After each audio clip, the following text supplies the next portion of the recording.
വഴക്കങ്ങ് വല്ലാണ്ടാവും. അപ്പം പറയും, ഇത് നിൻ്റെ പ്രായത്തിൻ്റെ കുഴപ്പമാണ്. എൻ്റെ ചെറുപ്പത്തിൽ എൻ്റെ അപ്പനൊരു പൊട്ടനായിരുന്നു. കാരണം ഞാൻ പറയുന്നതൊന്നും അപ്പന് മനസ്സിലാവുന്നില്ല. നമസ്കാരം. ഞാനും എൻ്റെ പപ്പയും തമ്മിൽ ചില സമയത്തൊക്കെ ഒരു ഹെൽത്തി ആയിട്ടുള്ള വഴക്കുകൾ ഉണ്ടാകാറുണ്ട്. ചില കാര്യങ്ങളെപ്പറ്റിയുള്ള അഭിപ്രായ വ്യത്യാസങ്ങൾ. അപ്പോൾ ഞാൻ എൻ്റേതായ കുറേ ആശയങ്ങളൊക്കെ പറയും. അപ്പോൾ പപ്പ പറയും, പപ്പ അതിന് തെറ്റാണ്, അല്ല അങ്ങനെയല്ല എന്നെ കാണേണ്ടത് എന്നൊക്കെ ഇങ്ങനെ പറയും. ഞാൻ പറയും, എന്താണ് അതിനകത്ത് കുഴപ്പം? ഇപ്പം എന്നെ സംബന്ധിച്ചോളം ഇന്ത്യൻ നിയമപ്രകാരം 18 വയസ്സ് പ്രായമായ ഒരു വ്യക്തിക്ക് ഒരു പക്വത എത്തിയ വ്യക്തി എന്ന് അതിൻ്റെ അർത്ഥം. അയാൾക്ക് വോട്ട് ചെയ്യാനുള്ള അവകാശം ഉണ്ടെങ്കിൽ അയാൾ പക്വത എത്തിയ വ്യക്തിയാണ്. അപ്പോൾ അയാളൊരു കാര്യം കാണുമ്പോൾ മനസ്സിലാക്കുന്നത് തന്നെയാണ് സത്യം. പക്ഷേ പപ്പ പറയും, പപ്പ ലാസ്റ്റ് വഴക്കങ്ങ് വല്ലാണ്ടാവും. പപ്പ പറയും, ഇത് നിൻ്റെ പ്രായത്തിൻ്റെ കുഴപ്പമാണ്, നീ കുറച്ചുകൂടെ പ്രായമാകുമ്പോൾ എനിക്കത് മനസ്സിലാവുന്നത്. പക്ഷേ ഒരു സമയത്ത് ഞാനത് എന്നെ കളിയാക്കി കണ്ടിരുന്നു. ഈ കഴിഞ്ഞ ഇടയ്ക്ക് ഞാനൊരു പ്രസംഗം കേട്ടപ്പോൾ ആ പ്രസംഗത്തിലുണ്ടായിരുന്ന ഒരു സംഭവം ആ മനുഷ്യനിങ്ങനെ പറഞ്ഞതാണ്. അതായത് ഒരു വ്യക്തി പറഞ്ഞ്, എൻ്റെ ചെറുപ്പത്തിൽ എൻ്റെ അപ്പനൊരു പൊട്ടനായിരുന്നു. കാരണം ഞാൻ പറയുന്നതൊന്നും അപ്പന് മനസ്സിലാവുന്നില്ല.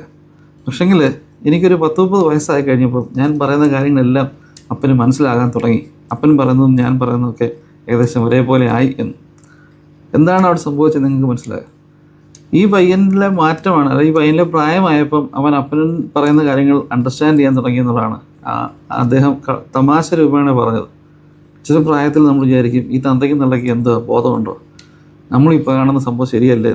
എന്നെ എപ്പോഴും പറയുന്നത്, എന്നെ ഒരു സ്ട്രൈക്ക് ചെയ്തൊരു കാര്യം, ഞാനൊരു ക്രിസ്ത്യാനി ആയതുകൊണ്ട് ഞാൻ എടുത്ത് പറയുന്നതാണ്. എൻ്റെ ഫാദർ പറയുന്നൊരു കേസുണ്ട്.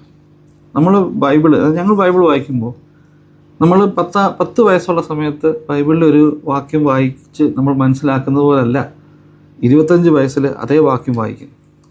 45-ാമത്തെ വയസ്സിൽ അതേ വാക്യം വായിക്കുമ്പോൾ വ്യത്യാസം തോന്നും. എന്നാൽ 60-ാമത്തെ വയസ്സിൽ നമ്മൾ ഒന്നുകൂടെ ആ വാക്യം വായിച്ച് നോക്കി, അതിനകത്ത് നമ്മൾക്ക് ഇതുവരെയും കിട്ടാത്ത ചില അർത്ഥങ്ങൾ നമുക്ക് കിട്ടും. കാരണം ഒരേ വാക്യം ഒരേ പുസ്തകത്തിലെ കാര്യമാണ് നമ്മൾ വായിക്കുന്നത്.